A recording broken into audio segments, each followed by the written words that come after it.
3.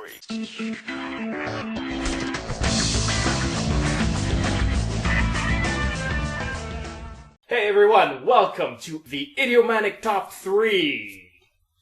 With Nicholas, I am the gaming correspondent for Idiomatic. And I am Dimitri, editor-in-chief of Idiomatic.com and movie critic. Not that that's gonna help us in any way, because today we're talking about music.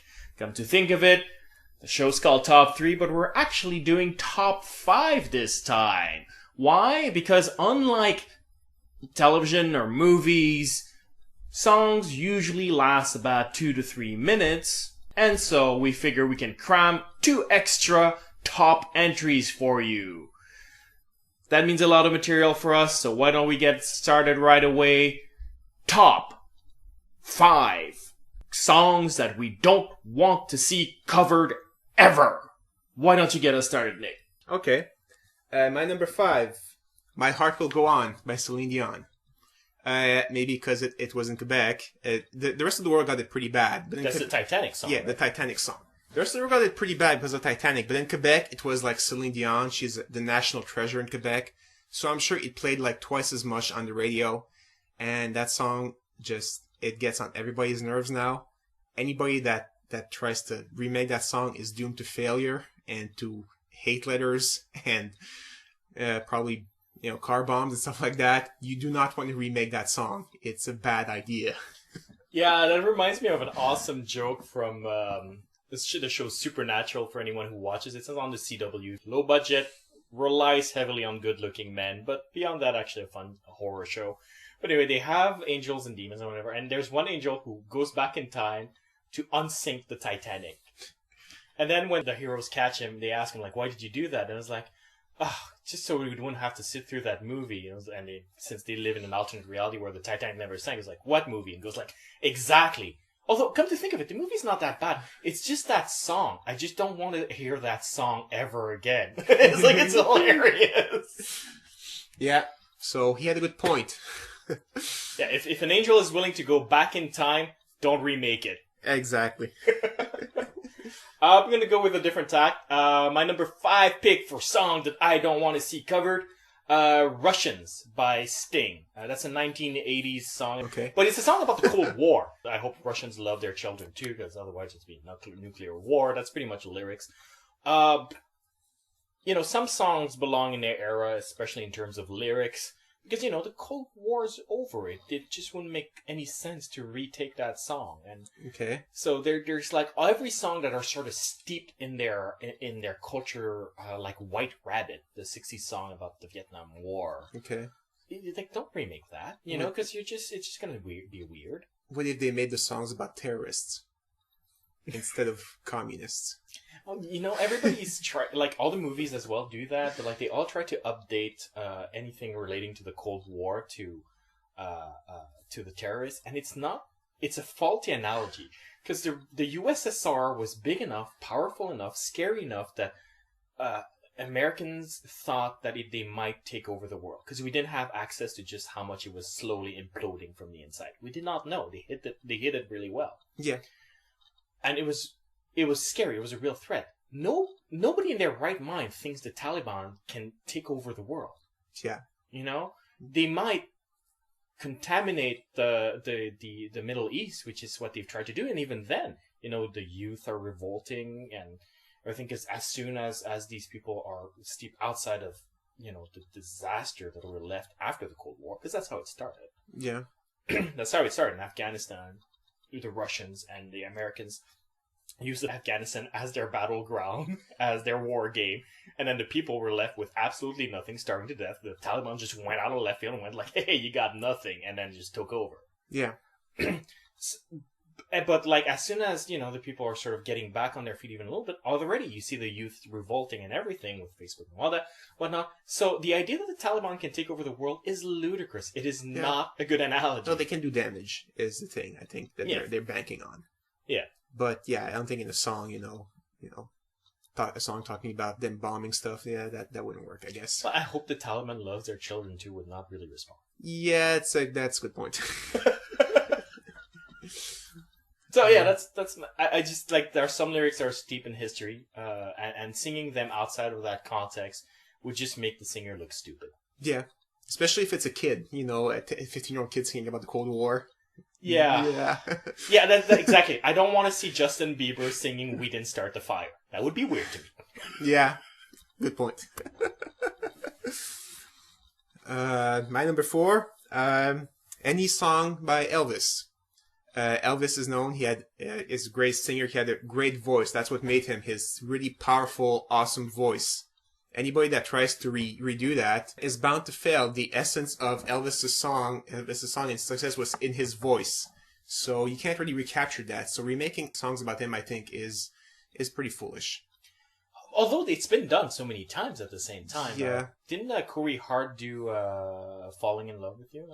I can't take. Yeah. He did that in the 80s. That's one that's retaken a lot, but it still doesn't sound as good as the original. I think it's foolish to try and, because the essence of that song is really in his deep voice. He doesn't have to force it to have a lot of emotions in it. Yeah, no, he's a phenomenal singer, because we tend to divide the world into the Elvis fans and the Beatles fans is often the thing they do. Yeah. And it's worth noting that the Beatles created their own music.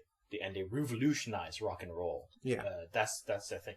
Elvis did not write any of his own songs. He just sang spectacularly well. Yes. That was his gift.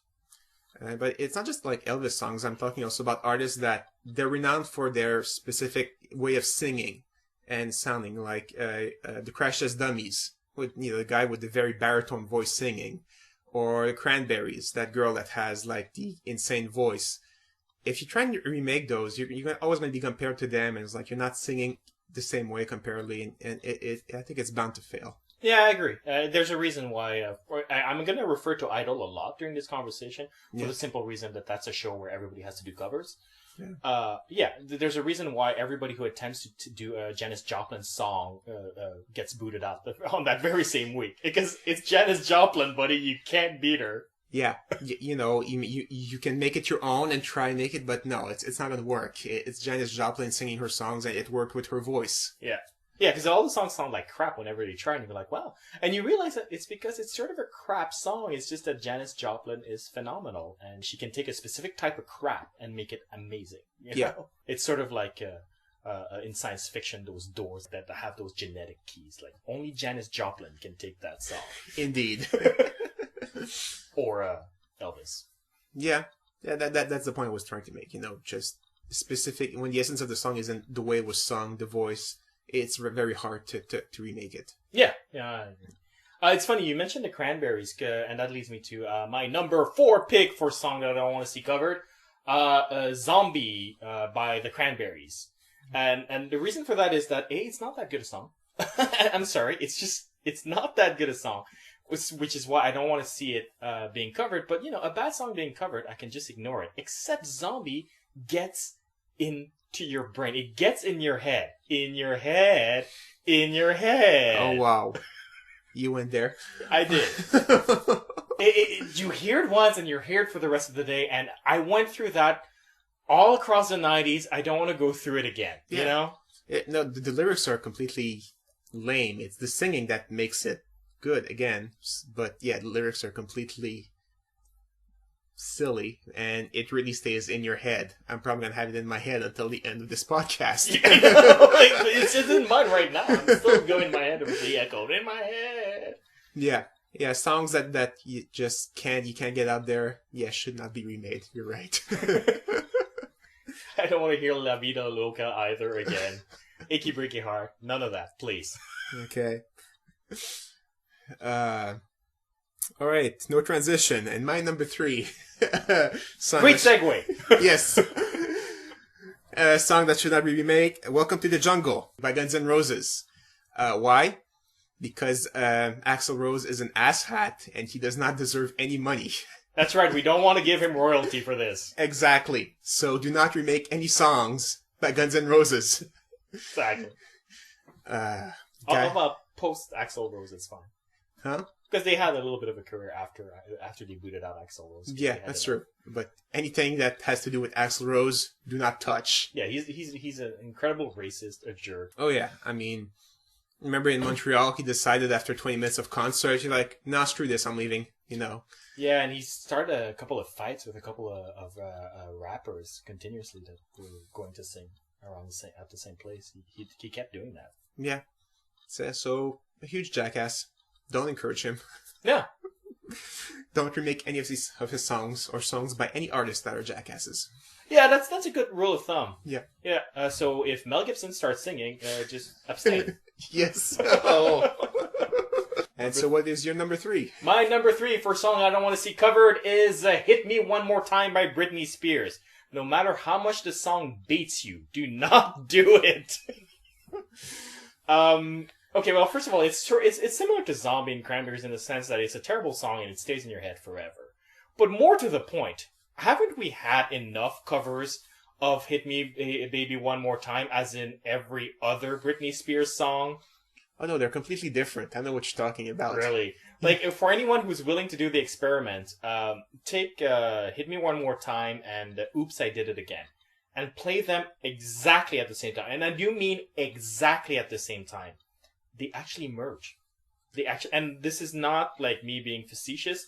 Like, try it for real. It is real. They actually merge. Where it's like, oops, I did it again. Na, na, na, na, na, na, na, na, na, na. Baby, hit me one more time. It's like, they just bleed into each other perfectly. Well, it's called continuity. It's crazy.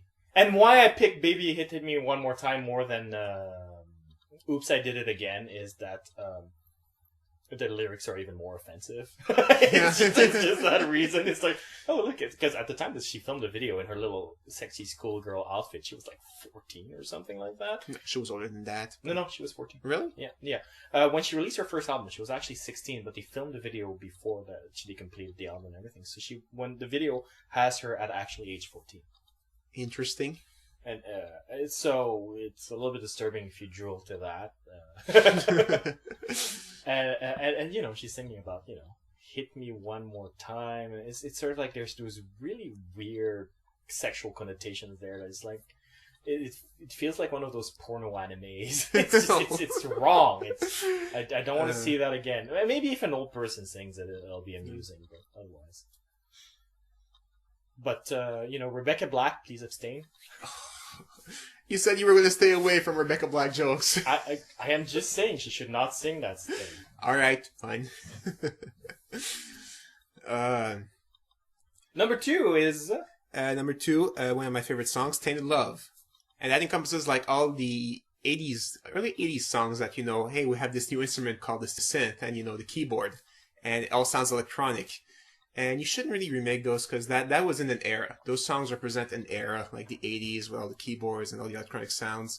Trying to remake them today, it's going to sound off unless you're trying to make a tribute. And okay, possibly, but remaking a song that's so ingrained in that era, it's probably going to sound weird. Probably is. Well, because the originals already sound like crap to me, but... Go to hell.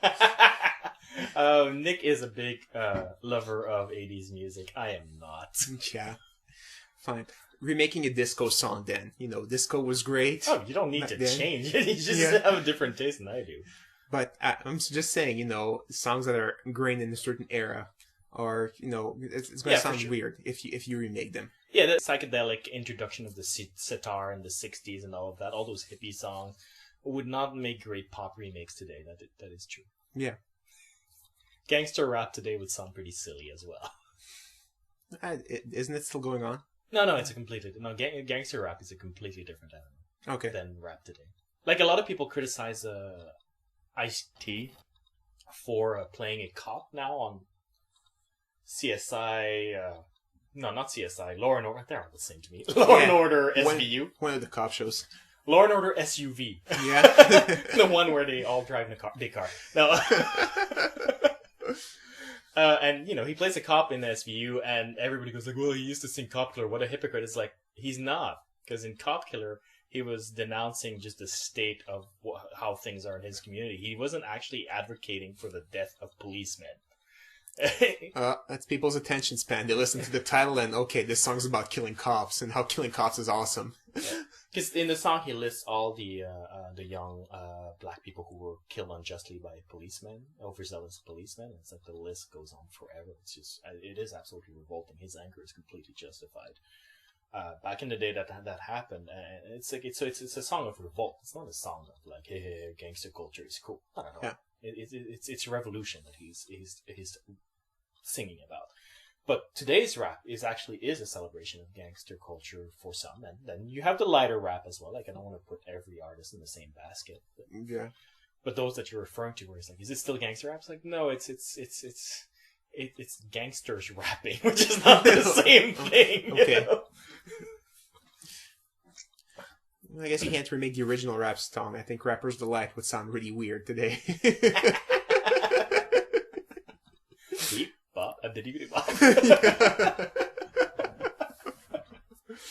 I'm actually in the same vein for my number 2 pick than you are, actually.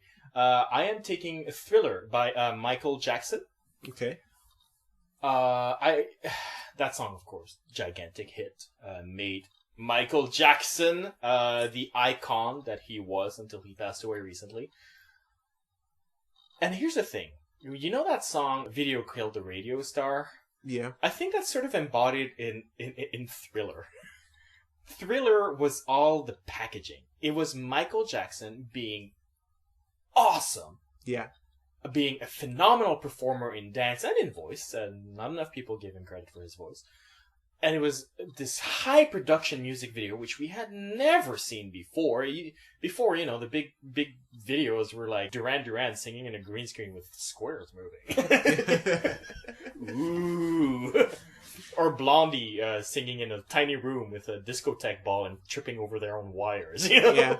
I love Heart of Glass for that. You can actually see one of the musicians tripping on the wire. It's awesome. Well, like I ran from A Flock of Seagulls, where the camera pans around and you have mirrors, and the mirrors actually film the camera panning around. That's an also great one. So yeah, videos beforehand were not high production value. Not at all. And Thriller changed all that. Thriller just blew everyone away. Like they had, you could rent Thriller at video stores. It would just be the music video, nothing else. You could rent that at video stores. Like that's how insane that thing was. And that's what made Thriller what it is. It had Vincent Price doing the thing. If you listen to it just for the music, look, it starts off as a pretty cool song, and then Vincent Price interrupts it for some freaking reason. Yeah. And then he goes back to the song, you're like, what is this? No, it is not a cool track to listen to. And I suppose you could remix it and change it, but at the core, it's not that great of a song. No, it's good for Halloween. That's about it. Yeah. It was a phenomenon that's related to the artist, sort of like Elvis, but it's even more the whole package, it's sort of like when music started using synergy. Yeah. Yeah, I agree. Talking about artists and whole package and everything, my number 1 pick is not a song again. It's a group of songs. You should not remake or cover any Beatles songs. It's been done before, and it all sounds like crap. I have not heard a cover of a Beatles song that was actually good and better than the original one. It's not that they're even listenable. They're really, really not good.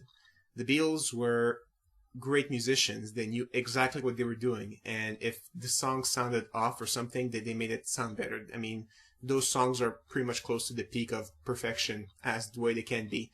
Trying to remake them, remix them, cover them a different way, it's bound to fail. Well, the thing about them as well is that they had the top producers of their time working with them. Like we're talking Eric Clapton, Jeff Lynne for a little bit as well. Yeah.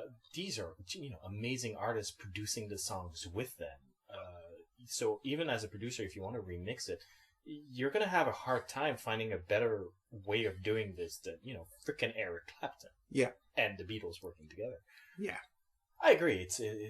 I can't think of a good remix of a Beatles songs. Even when they released those anthology albums and they did Free as a Bird and there was another one, they kind of sound like crap, to be perfectly honest.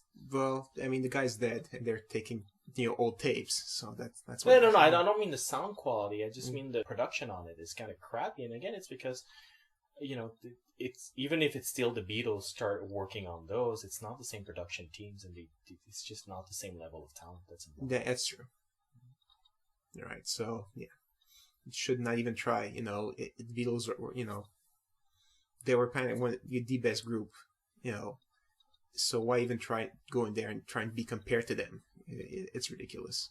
I agree. I mean, like, as I mentioned, I'm a firm believer in just going in your own direction. But the Beatles are just a hard act not to. It's just when you sing a Beatles songs, you can't expect people not to think about the Beatles. Yeah, they're just that big. Yeah. Speaking of Free as a Bird, by the way, do you know what happens when you play Free as a Bird backwards? Though a little tidbit for our fans. No. It does Derbeja Earth. Just thought you should know. Oh. Wow. Walked right into that one, did I? Yeah.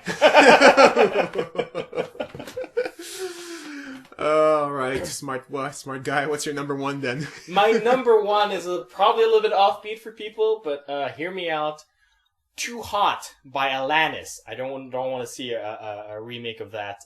For those all American and European audiences going like, eh? You can YouTube it. You will find it because you see Alanis Morissette, before becoming Alanis Morissette, was a Canadian pop singer based in Ontario for a little while. She had 2 albums. Yeah. One called Now Is the Time, and the first one was just called Alanis, I think. And she started off with a song, her first single called Too Hot. And it's pretty embarrassing, actually, because it's really teeny bopper pop. It's not awful, but let's just say it's not good. How does this compare to teeny bopper pop from today? First of all, it's Canadian producers from Ontario back then who are not, they're no Daniel Lanois, they're no, okay, they're not Timberland, they're not those great producers you have today, Okay. So it's pretty hokey, and it's sort of like listening to Tiffany, Debbie Gibson, or Martika, it's about that level. Those are great artists. Uh-huh. Why do you hate the 80s so? Yes, I bet you get lost in Debbie Gibson's eyes all the time. But the thing with it is, the reason why I don't want to see a remake of it, it's not because I particularly hate those musics. I was actually a huge fan when I was a kid of Alanis, just Alanis. And when she went to Alanis Morissette, I was still a huge fan because I had progressed just at the same time as her music, Okay. I was just discovering hanging out with friends and pop music right around Alanis, the album, and Now Is the Time, and just when I was sort of more into angst and started writing poetry and all that stuff and wearing all black, she started doing Jagged Little Pill. I absolutely adore Alanis Morissette as an artist because she seems to follow exactly my life just a few weeks before me with every album. And I really love her stuff, even though she's never mastered the use of the thesaurus. But oh, like, she keeps using words the wrong way. It's actually kind of cute. But the reason why I don't want Too Hot to have a remake is because then people will be curious. And some people out there will go like, hey, that's a song from Alanis. And people will dig this up. And her agents have spent so much energy hiding that part of her career. I just don't want that to show up again, just for her sake. She doesn't want it out, and I want the best for her. Well, maybe if, people don't mention it's a cover, they just sing it. People won't know. That's not going to happen. You know how Canadians are about this, and I include myself because I'm the same way. As soon as we know something that the rest of the world doesn't, we're so eager to tell everyone. It's like, that's Canadian. That's Canadian. That's been in Canada before. I guess. Like Matt LeBlanc. Who, by the way, got his start in an Alanis music video. Oh! For those of you who want to see Matt LeBlanc's first appearance, look for Walk Away by Alanis. And those who want to see Courtney Cox for first appearance, look for Dancing in the Dark. Is it Dancing in the Dark? Yeah. Jennifer Aniston is, of course, a leprechaun. Leprechauns. Yeah. Yeah, but that's not a music video, so who cares? That doesn't count. But yeah, I guess, if the artist is ashamed of the song, maybe it's a good thing that you shouldn't remake it. But the artist has a say in, no, don't do that. Yeah. Although I'm overplaying the ashamed part, in fairness. I saw an interview with Alanis Morissette that made me laugh so hard. because one of the interviewer had dig up her Alanis stuff, and he went like, so, like, are you ashamed of this stuff? And she looked at him, like, with this sort of offended look, going like, what a stupid question. They're like, why would I? It's not. I'm a singer and I sang. It's not like I posed for Playboy. What is that stupid question you're asking me? It's actually pretty funny. Alright, something the artist doesn't like. Yeah. Know, that's fine. Yeah. Anyway, on that note, I guess that's the end of the episode. Yeah, on that note, that's funny. Yeah. Oh. Note. If you have questions, comments, want to share with us some of your favorite covers or least favorite covers or songs that you'd really like to hear a cover for, you can write us at mail@idiomanic.com or post a comment right below the episode at idiomanic.com. Yep. See you next week.